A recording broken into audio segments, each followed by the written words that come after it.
mesa de periodistas le doy la bienvenida a Salvador Frausto, director de investigación de Milenio. Salvador, bienvenido. Hola, Joely, muy buenas tardes. Es un gusto estar aquí en tu espacio. Bienvenido. Luis Miguel González, director editorial del Economista, también bienvenido.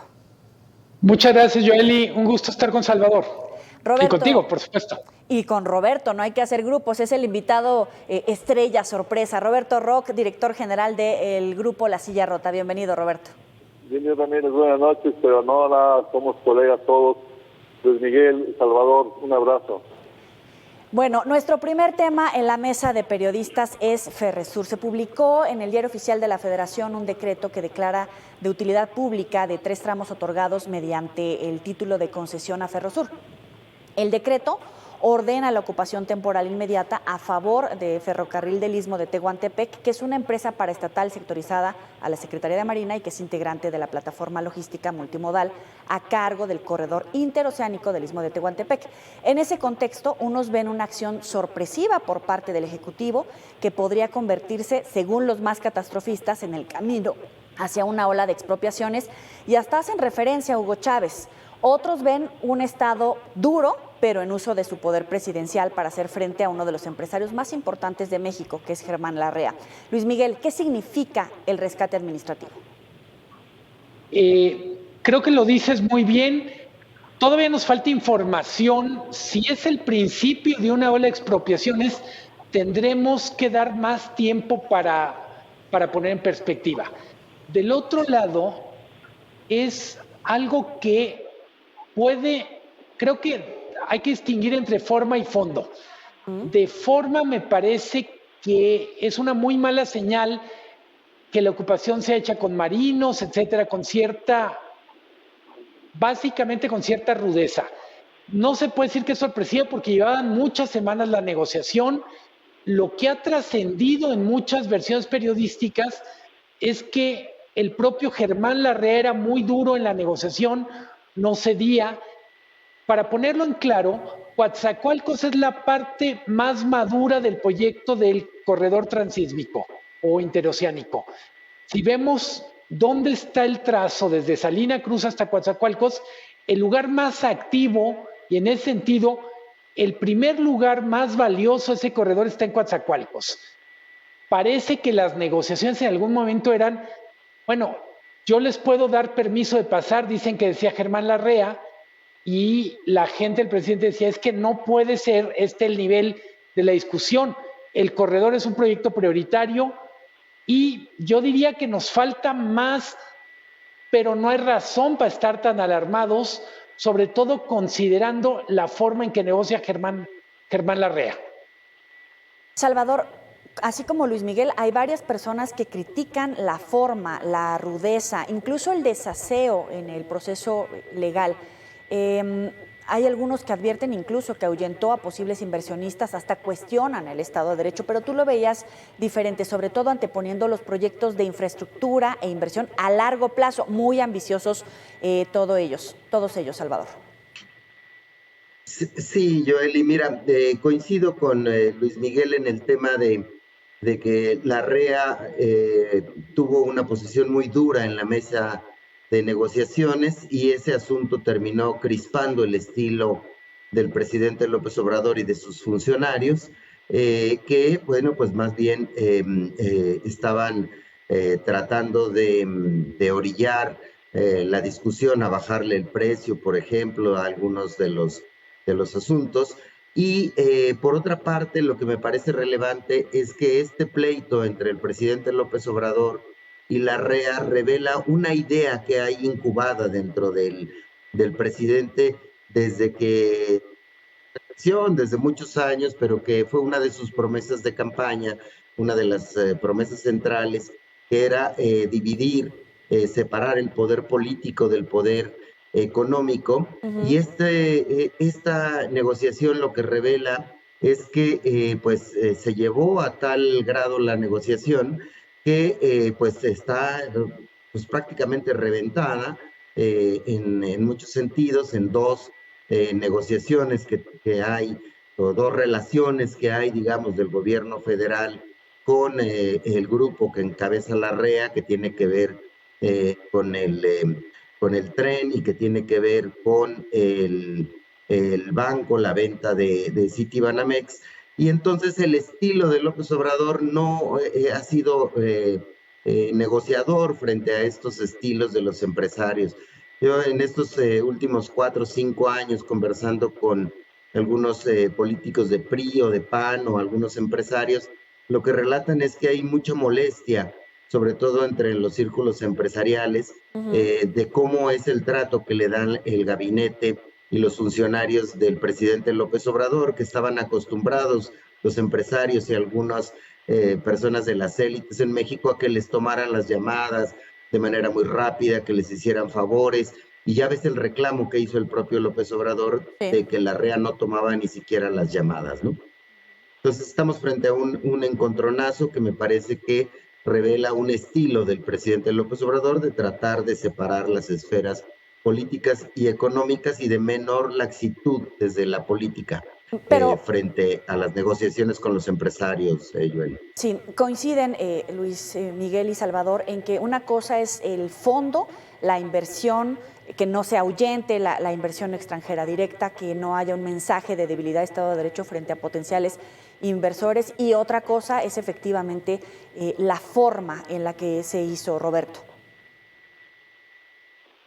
Sí, Joely, muchas gracias. Mira, yo creo que en este tema vamos a coincidir, voy a coincidir yo con Luis Miguel en particular y también en lo especial con Salvador. Creo que el proyecto de tren transísmico es, sin tener tantos reflectores como el Tren Maya o Dos Bocas, es el proyecto más importante y más maduro tal vez, y que puede ser más relevante de esta administración. Es muy importante que se concrete, está bastante avanzado, hay una serie de problemáticas en medio, pero hay que ponderar este proyecto como un proyecto positivo. Creo que la herramienta de las expropiaciones, que fue lo que se hizo, no un rescate de una parte de la patria, como quiere el presidente. La expropiación es un recurso, una herramienta jurídica válida del gobierno. Creo que por el otro lado tenemos un empresario, Germán Larrea, muy poco presentable. Ambos son peleoneros, ambos son tosudos, cercos, ¿no? Pero Germán Larrea es un mal representante, digamos, de un inversionista moderno. Es alguien que tiene una vocación de explotador, que es su principal negocio, la minería, ¿no? Que está acostumbrado a tratar a un sindicato también muy corrupto de Napoleón Gómez Urrutia, ¿no? Y porque estoy convencido yo que el propio sector privado se vio un poco obligado a salir en su defensa y después ha guardado silencio. Yo creo que el propio sector privado le hace un poco asquitos a Germán Larrea. Entonces, estoy convencido de que habrá una negociación eventualmente y habrá un acuerdo. Es una negociación donde yo veo nuevamente al secretario de Hacienda, Rogelio Ramírez de la O, que como lo hizo con Iberdrola, eventualmente llegar a un acuerdo que beneficie a ambas partes, que el señor Larrea se lleve algún dinero, no los 10.500 millones de pesos que pretendía, pero por ahí va a ir el tema. Pero estamos en una historia, sí. Pero son ingenuos los que hablan de un camino hacia las expropiaciones. Luis Miguel decía, hay que ser cautos con el uso del discurso, con hablar, con comparar las similitudes con un Hugo Chávez, por ejemplo, pero hay que esperar. ¿Son ingenuos los que se ponen en ese escenario o realmente ya deberíamos de estar analizando que puede ser el inicio de ese camino, Roberto? Yo creo que este gobierno, Joely, ha hecho ya decenas de expropiaciones. Y otros, ¿no? En Maya, no entramos en Yucatán tal vez, pero sí en Campeche, en Yucatán, en Quintana Roo, ha hecho numerosas expropiaciones. Lo ha hecho también en otras partes del país. Alguien ha dicho que el presidente o el gobierno federal en rigor ha hecho cerca de 90 expropiaciones durante ese sexenio. Yo no creo que estemos frente a un amago de la inversión. No creo que, me parece ridícula la idea de evocar a Chávez, que sí, ciertamente incurrió en despojos abiertos, ¿no? Pero no veo ese escenario, pero coincido con Luis Miguel vamos bien. vamos viendo qué pasa.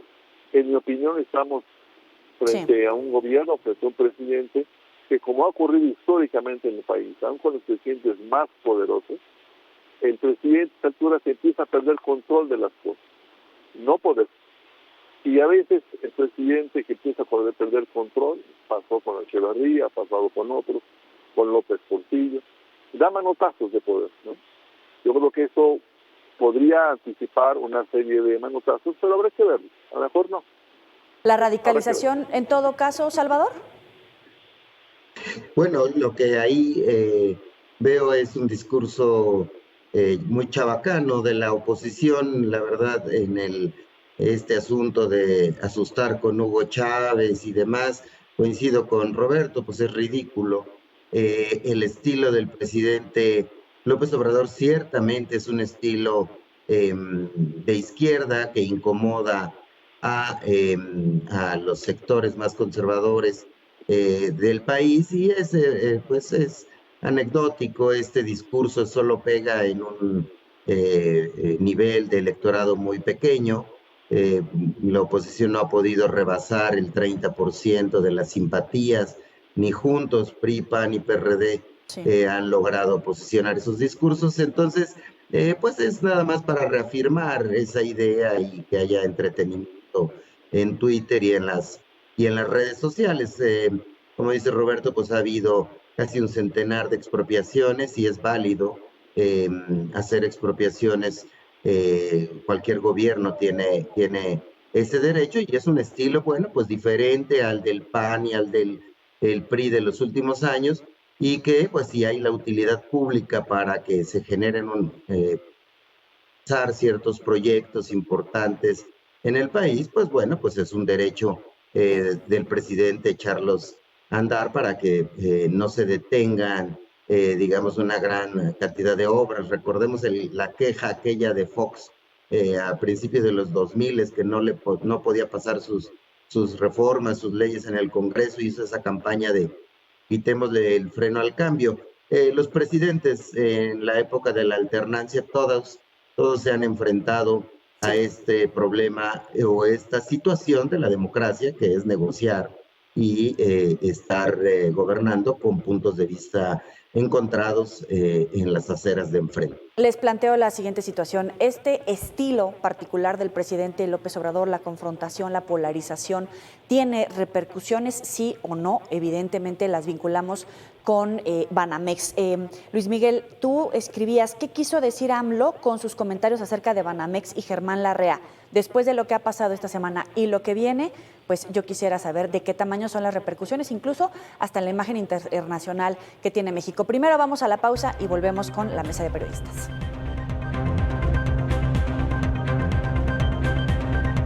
Comentarios acerca de Banamex y Germán Larrea. Evidentemente hubo repercusiones de un tema sobre el otro. ¿Cuál es el impacto, por supuesto, en la imagen de México y del gobierno mexicano, Luis Miguel? Creo que así como dijimos y coincidimos en la mesa, esto no es Venezuela.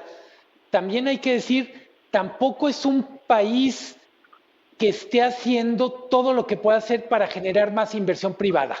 No es un asunto de hacerle como lo hizo el PAN, como lo hizo el PRI, pero es un asunto de tener las mejores prácticas internacionales posibles, y parte de las prácticas tienen que ver con dar certidumbre. El problema no es necesariamente, creo que lo decía muy bien Roberto Roch, es muy difícil defender a Germán Larrea por su historia económica, por su personalidad. O sus omisiones. Pero vamos poniendo, México está en un momento en donde podría captar muchísima inversión.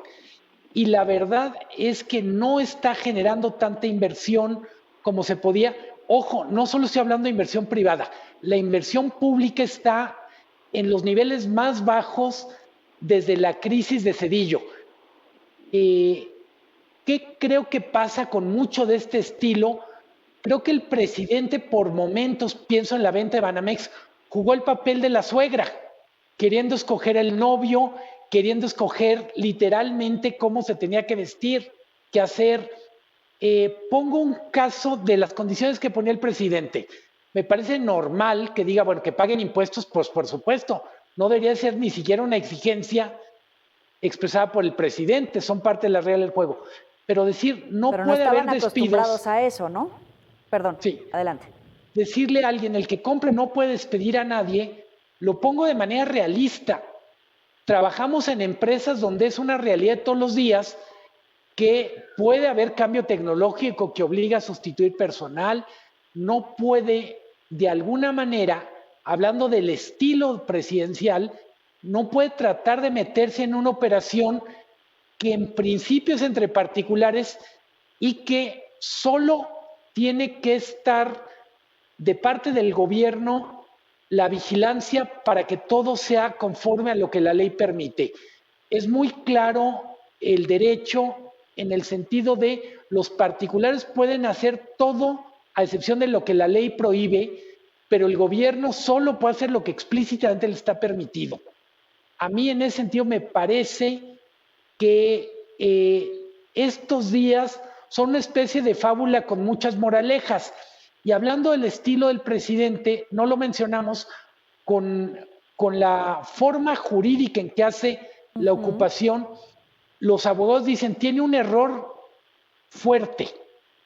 Habla de una ocupación temporal, pero no define el tiempo en el que se hace la ocupación. ¿Por qué digo? Parte de lo que estamos viendo en las controversias con la Corte es que tenemos un presidente que con frecuencia no tiene quien le haga bien el trabajo jurídico. Entonces, ya el asunto no es si tiene razón o no, sino por qué si es un asunto tan importante se ejecuta tan mal desde lo jurídico. ¿Pero será terquedad de él o de verdad está solo, Salvador? Bueno, pues sabemos que el estilo del presidente López Obrador incluye la terquedad, es decir, y se enfrentó a una negociación con un empresario de un estilo muy rudo, muy exigente en las mesas de negociación, y me parece que el presidente López Obrador y sus funcionarios van a mantener esa postura nacionalista frente a los grandes proyectos que se dan en el país. Es más importante para López Obrador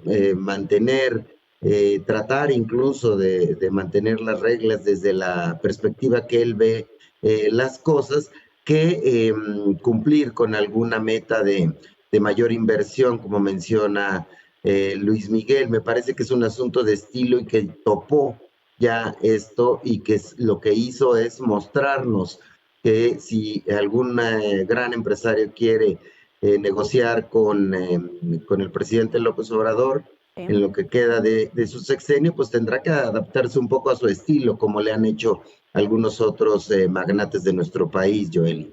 Vamos al tercer y último tema, nos queda muy poco tiempo, así que vamos avanzando un poquito más rápido. Las campañas en Coahuila y el Estado de México, ¿cuál es el mensaje de triunfo o derrota, en todo caso de Morena, en el Estado de México? Porque literalmente le están pidiendo a las corcholatas, es decir, los aspirantes a la candidatura presidencial de Morena, que vayan y hagan fuerza, pero comienzan ya evidentemente los cruces de declaraciones un poquito más subiditas de tono. Roberto.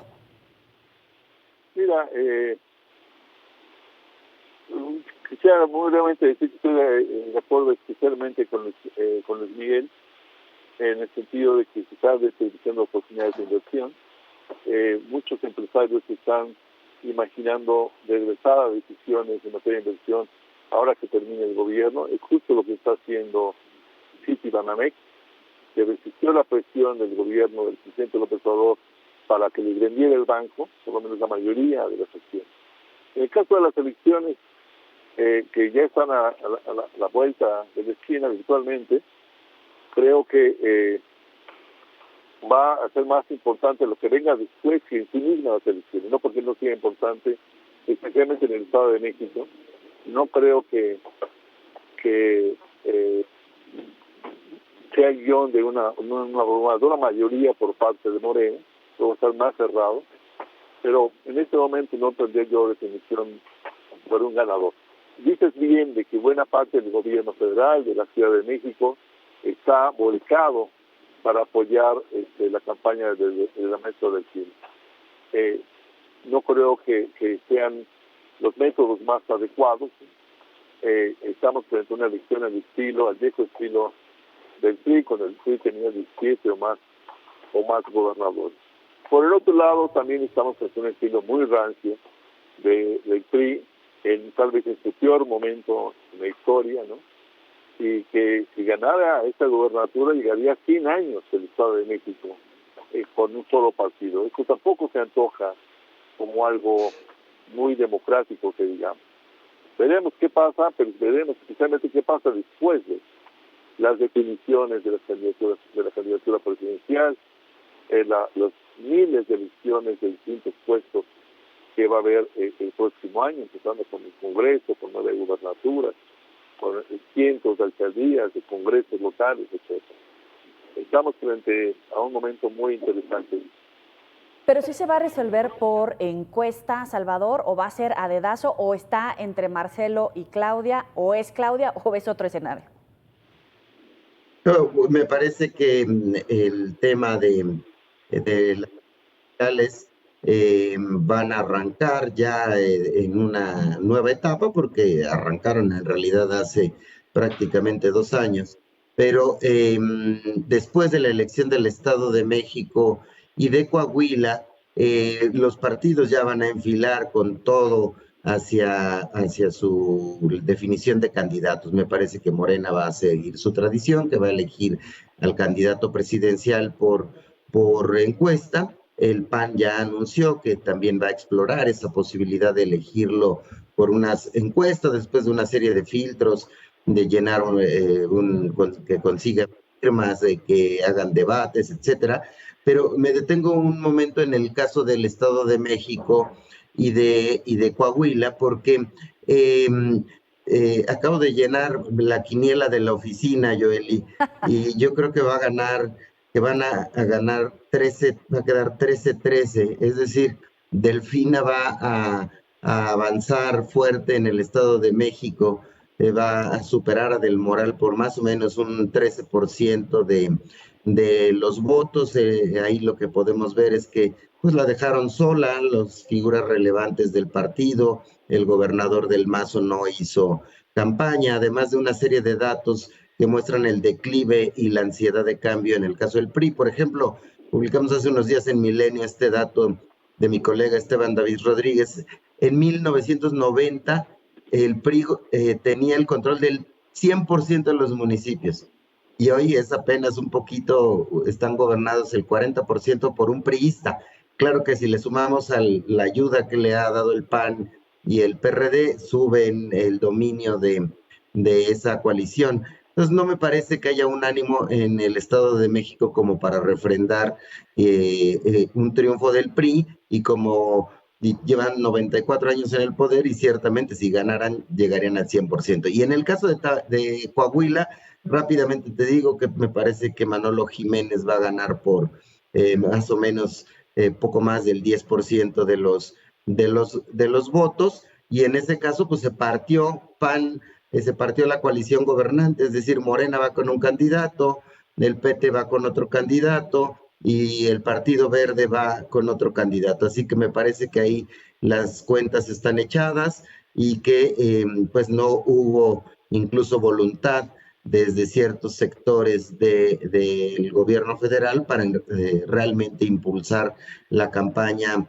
de Armando Guadiana. También lo dejaron solo. Entonces, ahí me parece que van a quedar 1-1 las dos coaliciones. Me parece interesante, sin hacer quiniela de la mesa de periodistas, Luis Miguel, pero efectivamente habrá triunfo, por ejemplo, en el Estado de México porque no hubo un apoyo como se esperaba por parte de los priistas, o incluso no habrá un triunfo del candidato de Morena porque Mejía se va con el Partido del Trabajo. Es decir, la afición dentro de los partidos políticos, llámese Morena, llámese el PRI, puede ser los que le resten en este caso, gubernaturas, triunfos a los candidatos? A ver, creo que en Coahuila tenemos un caso donde el PRI ha entregado resultados en seguridad y en crecimiento económico. En el caso del Estado de México, además de estos 94 años de los que hablaba Roberto Roch y Salvador, yo diría, es un estado que atraviesa una crisis muy profunda en términos de seguridad. Su desempeño económico ha ido rezagándose respecto al Bajío, respecto a Nuevo León. Sigue siendo la mayor economía del país, pero cada vez tiene menos relevancia. Entonces yo diría, en el Estado de México hay más razones para un cambio de partido de las que hay en Coahuila. Del otro lado, parecería que en Coahuila, Morena, en particular el presidente con la reunión de ayer, está tratando de usar el caso de Coahuila como una señal de decir, por favor, nada de indisciplinas. Se vuelve como una especie de historia ejemplar. El PRI se juega todo porque aún ganando Coahuila, si pierde el Estado de México, se convierte en el cuarto partido del país. No es cosa menor. Salvador Frausto, director de investigación de Milenio, Luis Miguel González, director editorial de El Economista, y por supuesto Roberto Roch, director general del grupo La Silla Rota. Gracias a los tres por participar en la mesa de periodistas. Buenas noches. Gracias a ustedes. Buenas noches. Gracias. Saludos a todos. Luis Miguel. Muchas gracias, Igual, un gusto. Saludos. Gracias a ustedes por su compañía, por su preferencia. Los dejamos muy bien informados con sus noticieros locales. Muy buena noche.